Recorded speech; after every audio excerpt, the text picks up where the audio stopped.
حضور نے جبرائیل کو ان کی اصل شکل میں صرف 2 مرتبہ دیکھا ہے۔ ایک مرتبہ غار حرا سے اترتے ہوئے آپ نے دیکھا، آواز آئی یا محمد۔ یہ چوتھی وحی جو ہے اس سے پہلے واقعہ پیش آیا۔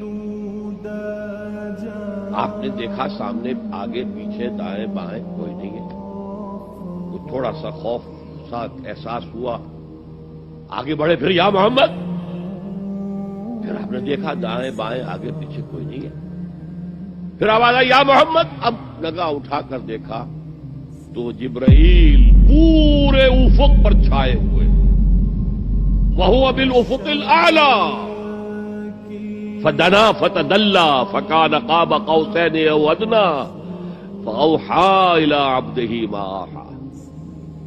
ایک اس موقع پر جبرائیل کو ان کی اصل ملک کی شکل میں دیکھا ہے، اور ایک شب معراج میں دیکھا ہے ملک کی شکل کے اندر۔ تو باقی تو ہر دفعہ حضرت جبرائیل یا تو وہی ہے تو اس میں جبریل فرشتہ نظر نہیں آ رہا، وہ تو روح الامین، روح محمدی پر نزول کر رہا ہے، نازل کر رہا ہے قرآن۔ ان آنکھوں کا اس میں کوئی دخل ہے ہی نہیں، ان کانوں کا اس میں کوئی دخل نہیں۔ اللہ تعالیٰ بتاتا ہے تمہارے آگے پیچھے حفظہ، حفاظت والے جو ہے فرشتے چلتے ہیں۔ اور آپ نے کبھی دیکھا ہوگا کہ گاڑی کوئی سناٹے سے ایسی گزر گئی ہے آپ کے ساتھ سے کہ آپ محسوس کریں کسی نے آپ کو دھکا دے کر بچایا، کوئی غیر مرئی طاقت ہے، انویزیبل طاقت ہے جس نے آپ کو ہٹایا ہے اور گاڑی سے بچایا ہے۔ فرشتے ہیں، ہر جگہ ہے، ہر آن ہے۔ تو اس اعتبار سے غیب ہے، فرشتہ ہم نہیں دیکھ سکتے۔ جہل خرد نے دن یہ دکھائے، گھٹ گئے انسان بڑھ گئے سائے۔ اسی میں یہ شعر ہے، نغمہ وہی ہے نغمہ کہ جس کو روح سنے اور روح سنائے۔ بہرحال حضور نے جبرائیل کو اصلی شکل میں بھی دیکھا ہے، وہ غیب میں ہے یا نہیں ہے؟ شب معراج میں آپ نے کیا نہیں دیکھا؟ جہنم کو دیکھ لیا، جنت کی سیر کر لی۔ یہ غیب ہے ہمارے لیے۔ سورہ جن میں فرمایا لا یظہر علی غیبہ الا من ارتضی من رسول فإنہ یسلک من بین یدیہ ومن خلفہ رصدا۔ وہ اپنے غیب کے اوپر مطلع نہیں کرتا کسی کو بھی سوائے رسولوں کے، جن میں سے رسولوں کو جتنا چاہے دے۔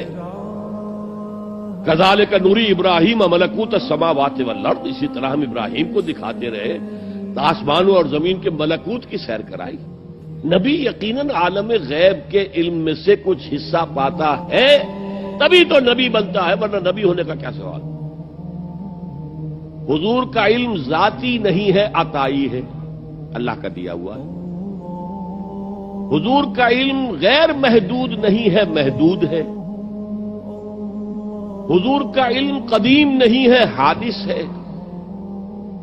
میں نے کہا ان 3 باتوں کے بعد میرا کوئی جھگڑا نہیں آپ سے۔ اس سے آگے یہ کہنا کیا معلوم تھا کیا نہیں تھا، یہ آپ اپنے حدود سے تجاوز کر رہے ہیں، یہ آپ اپنے حدود سے باہر نکل رہے ہیں۔ اب رب نے اپنے بندے کو کیا کیا علم دیا ہے وہ جانے، ہم نہیں ناپ سکتے۔ ہم تو محجوب ہیں، پردے میں ہیں، اوٹ میں ہیں، عالم غیب میں ہمارا گزر ہی نہیں ہے۔ لہذا اس بحث کے اندر خام خواہ ایک ٹیکنیکل سی جو اس کی ڈیفینیشن کر لی گئی ہے، اس کی وجہ سے بڑے مارکے ہیں، بڑے مناظرے ہیں، بڑی بحثیں ہیں۔